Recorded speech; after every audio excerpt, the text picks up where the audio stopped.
তো আসসালামু আলাইকুম গাইস, কেমন আছেন সবাই? আশা করি ভালো আছেন। আপনাদের দোয়ায় আমি অনেক ভালো আছি। তো আপনাদের মাঝে আবার একটা নতুন করে মিনি ব্লগ নিয়ে আসলাম। মিনি ব্লগটা দেখেন, আপনাকে ভালো লাগবো। তো কথার মধ্যে কথা হলো গাইস, এমন জায়গায় কামাইছি না কোনো একটা গাড়ি চলে না একটা রিক্সা চলে। তো আমরা এখন বাজারে যাবেন নিছি। রাস্তা মোটামুটি ভালোই, মোটামুটি চলে। রাস্তাটা দেখেন, দেখাইতেছে রাস্তার নেগো। তো দেখেন বন্ধুরা, এই মুহূর্তে হাঁটতে হাঁটতে রাইতে গেল, তা কিন্তু বাজার পেলাম না। তো দিহি বাজার মোটামুটি পাওয়া পাওয়া অবস্থা হইলো। তো বন্ধুরা, এখন যে বাড়িটা দেখবার নিচ্ছি এই বাড়িতে আগে হেমন্ত মামা থাকতো, এখন থাকে না। তো বন্ধুরা, এই মুহূর্তে আইতে আইতে কিন্তু আমরা বাজার পাইলাম। বাজারে এখনো সবজি দেখতেছি না, কোনো মাছ দেখতেছি না। দিহি আগে দিয়ে কিন্তু পাইনি। তো আগে গেতে গেতে আমরা একটা চা দোকান পাইলাম। চা দোকানে আমরা কিছু খাইলাম, খাইয়া দেখলাম বাইরে। তো এখন আগে গেতে গেতে দেখলাম একটা বেড়ে মাছ নিয়ে পড়েছে, দুইটা মাছ।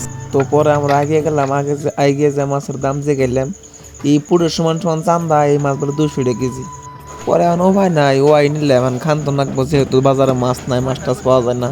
পরে ও আই নিয়ে গেলাম। তো বন্ধুরা, আমাকে এখন বাজার করা শেষ। এই যে আমরা বাজার নিয়ে বাড়ি মিজে নিয়েছি, দেখুন বাজার করছি। বাজার দেখাই যায় না, খালি পয়সাই বাজারে। তো বন্ধুরা, এই মুর্দা বাজার করে গেতে গেতে মেলা রাইতে গেল গা। এটা যে রাস্তা বা এই রাস্তাতে দিনে মানুষ গেতে ডর করে। এখন আইসি যদি উপায় নাই, ও মাইজা নাকবো, ডরে ডরে যাবার নিছি। তো বন্ধুরা, ব্লগটা কিন্তু শেষ।